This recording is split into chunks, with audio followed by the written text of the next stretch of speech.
अस्सलाम वालेकुम जनाब प्यारे दोस्तों। अच्छा, आज मैं आपको ना बताऊंगा कि 220 क्या थ्री फेस 220 वाली मोटर मतलब इन्वर्टर पे चल सकती है। हाँ जी, बिल्कुल चल सकती है। उनके बारे तफसील वे कि सब तो पहले असी जाना है जी PE दे विच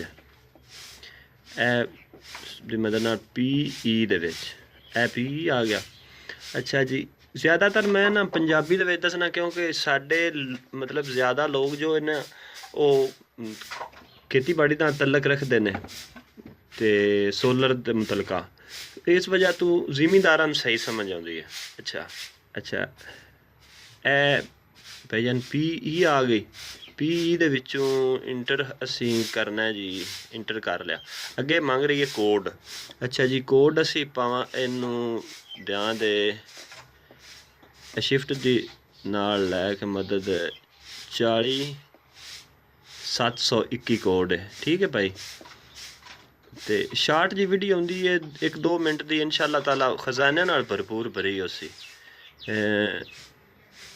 40721। ठीक है, ए इंदा कोड है। अच्छा जी, उस तो अगे चले गए, P1 च आ गए। अच्छा जी, P23 दे विच 4 ठीक है। अच्छा, इत्थे मतलब 200 ते असी ਜਿਹੜੀ मतलब ये दो किस्मां दी आउंदियां ने मोटरां, एक 220 वोल्ट हुंदी है, एक 380 वोल्ट हुंदी है। इत्थे जो तुसी लिखोगे ना उस हिसाब नाल इंशाल्लाह चल सकदी, लेकिन लिखना है कि 220 लिखना है या 380 लिखना है थ्री फेस मोटरां वास्ते खास करके।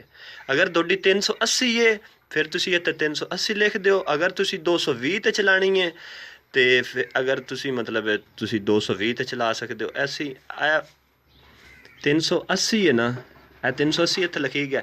इंटर वाले बटन नूं दबाया, ये ओके हो गया। ठीक है।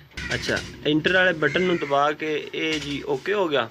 अच्छा जी, इस तरह अगर फिर होर चलिया जाना है, मतलब P6 आ गया, 7 आ गया, बाकी ठीक है। अच्छा जी, एंड ते आके एक चक्कर भी आउंदे ने, मतलब अगर तुम चक्कर वधाने होण घटाने होण, चक्कर आ गया। ये चक्कर आ गया जी PE 12 दे विच चक्कर ने। ठीक है, तो इस तरह तुसी इनू मतलब चक्कर वधा भी सकते हो, इतों घटा भी सकते हो। एक ना अच्छा, एक और बड़ा अहम सवाल है कि असी मतलब